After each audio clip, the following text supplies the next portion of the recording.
বর্তমানে আধুনিক সমাজে আমাদের কিছু অসভ্য ছেলেরা আছে।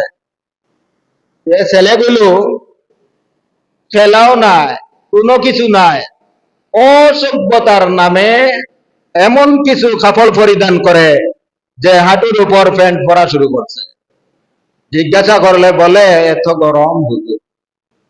আসল কথা হলো এই যে ছেলেগুলা হাঁটুর উপরে স্বাভাবিক অবস্থায় সর্বাবস্থায় প্যান্ট পরিধান করে, ওই ছেলেগুলা সার্বক্ষণিক ভাবে হারামের মধ্যে লিপ্ত। সে নিজে হারামের মধ্যে লিপ্ত, জাতিকেও হারামের মধ্যে লিপ্ত করলো।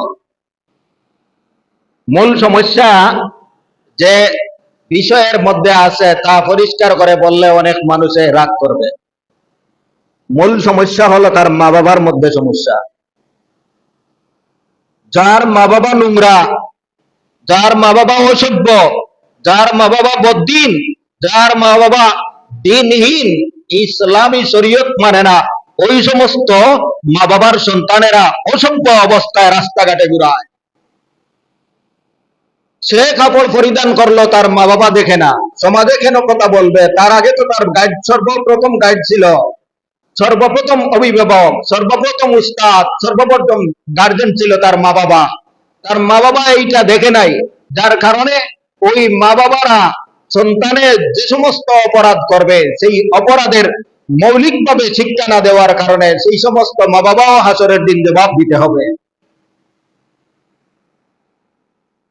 আল্লাহর ওয়াস্তে আপনারা যতটুকু পারেন সতর্ক হবেন, নিজের সন্তানগুলির প্রতি লক্ষ্য রাখবেন যে আমার সন্তানের আচরণটা কোন দিকে চলে যাচ্ছে।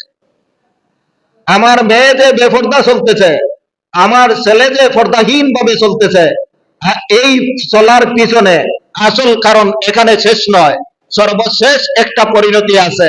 শেষ পরিণতিটা হবে আপনার ওই সন্তান, যে সন্তান উলঙ্গ হয়ে রাস্তায় ঘুরাইতে পারে, হাঁটু খোলা অবস্থায় রাস্তায় ঘুরাইতে পারে, এই সন্তান এই সমাজের শীর্ষ চূড়ার একটা স্মাগলার হয়েছে, একটা গাঞ্জুলি হয়েছে, একটা মাদক সেবী হয়েছে, যার কারণে তার মাথার মধ্যে হিতাহিত জ্ঞান নাই, তার মাথার মধ্যে মানবতা এবং সভ্যতার জ্ঞান নাই। এই ছেলে শেষ পর্যন্ত গাঁজাখোর হয়ে মা বাবাকে খুন করতে বাধ্য হবে। কোথায় চলে গেছে? আমরা কোথায়? সমাজ যাচ্ছে কোথায়?